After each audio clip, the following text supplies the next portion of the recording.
There is a terrific new shooter for the Nintendo Switch. It is called Rive, and I think this is called the Definitive or the Deluxe Edition. This is a game that has been available on other platforms past, but this is the first time I've ever seen it. It's on the Switch. It's from Two Tribes. Two Tribes brought us a classic game called Toki-Tori and Toki-Tori 2.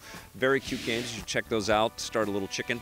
I remember being addicted to that, but this is not like that at all. This is a shooter in the vein of Little Robotron, which has my attention right there. So it's a dual-stick shooter.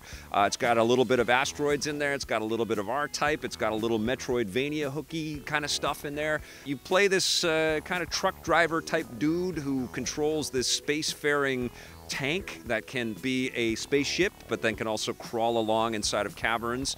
And in the case of this game, inside of this really crazy and dangerous space station. So you encounter this sort of AI threat, maybe buddy, and you kill him right away, and then he comes right back and says, dude, you can't kill me. I just put my brain inside of another robot. I'm right back here again. And he proceeds to kind of give you the backstory.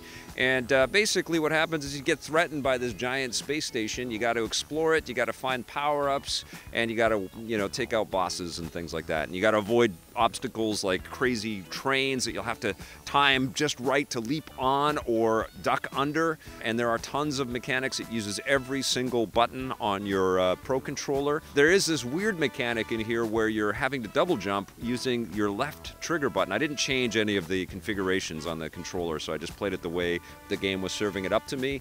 And I found it incredibly stressful and difficult to double jump with my left index finger. And you're going to repeat, at least I had to, repeat many sections over and over again. But there is this really cool pull all the way through. One of the smart things that they've done is the reloading and retrying is instantaneous, and they've got all kinds of really, you know, funny little quips that tell you, you suck, you know, here's a tip, brush your teeth before you go to bed. Lots of these little breaking the fourth wall kinds of messages that the developers are constantly throwing at you. I love that. I thought the music was really cool. I also thought the mix of the voice work that's in the game, which is pretty good, but because you die so often, you're going to hear a lot of phrases over and over again. But thankfully, they mix the voices kind of underneath the music and the energy of this, so you're not getting bombarded with cheesy one-liners that you hear over and over again. I mean, you'll hear them again, but they're not in your face, so they're kind of buried in the mix. Smart move there.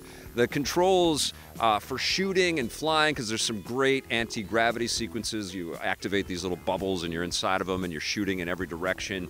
There's lots of areas where you're trying to kind of navigate through laser beams that will spark to life, and you've got to time it just right, or, you know, collapsing doors that will get you.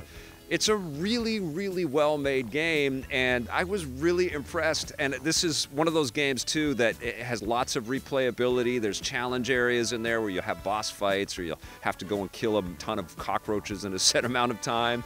I like the sassiness and the sense of humor and the visual production and the music. Like, this is solid, man. The thing that breaks my heart is that this is officially Two Tribes' last game. They made a big announcement last year that they said, we're done. We've made a bunch of games, and we're happy with where we got, and this is a hard business, and Rive is going to be the last thing that we do. Enjoy it. Bye-bye. So it's kind of this great farewell treat for anybody that's followed these guys or played their games over the years to play it on the Nintendo Switch. I think it's a great platform. It's a great fit. I love it. I'm going to give it an 8.5 out of 10.